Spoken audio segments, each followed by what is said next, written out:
భారత సంతతి వ్యోమగామి సునీత విలియమ్స్, అమెరికా వ్యోమగామి బ్యారీ బుచ్ విల్మోర్లు మరో 6 నెలలు అంతర్జాతీయ అంతరిక్ష కేంద్రం ఐఎస్ఎస్లోనే ఉండనున్నారు. బోయింగ్ కంపెనీకి చెందిన స్టార్ లైనర్ స్పేస్ క్రాఫ్ట్ను కేవలం 10 రోజుల అంతరిక్ష యాత్ర కోసం ఈ ఏడాది జూన్ 5న ప్రయోగించారు. అయితే అందులోనే థ్రస్టర్ పనితీరు దెబ్బతినింది. హీలియం లీకేజ్ జరుగుతోంది. ఈ సమస్యల కారణంగా స్టార్ లైనర్ స్పేస్ క్రాఫ్ట్ను తాత్కాలికంగా ఐఎస్ఎస్ఐకు అటాచ్ చేశారు. ఐఎస్ఎస్ నుంచి ఇప్పుడు సునీత విలియమ్స్, బ్యారీ బుచ్ విల్మోర్లను అన్ని రకాల సౌకర్యాలు అందుతున్నాయి. వారు అక్కడికి చేరుకుని ఇప్పటికే 80 రోజులు దాటిపోయింది.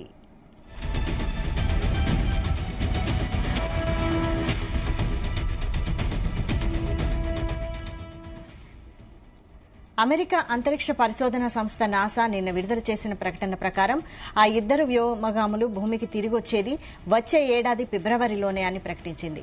అంటే మరో 200 రోజుల పాటు సునీత విలియమ్స్, బ్యారీ బుచ్ విల్మోర్లు అక్కడే ఉండాల్సి వస్తుంది.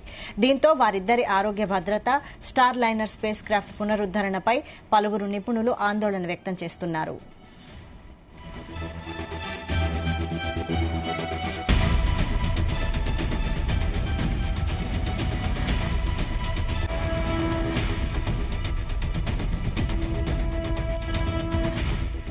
ఎలన్ మస్క్ కు చెందిన స్పేస్ ఎక్స్ కంపెనీ తరపున క్రూ 9 మిషన్ ద్వారా పలువురు వ్యోమగాములు ఈ ఏడాది సెప్టెంబర్ 24న అంతరిక్షంలోకి వెళ్లనున్నారు.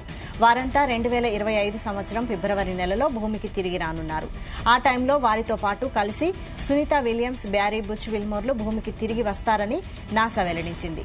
స్టార్ లైనర్ వ్యోమ నౌకను సిబ్బంది లేకుండానే నేవిగేట్ చేస్తూ భూమికి తీసుకురానున్నట్లు తెలిసింది.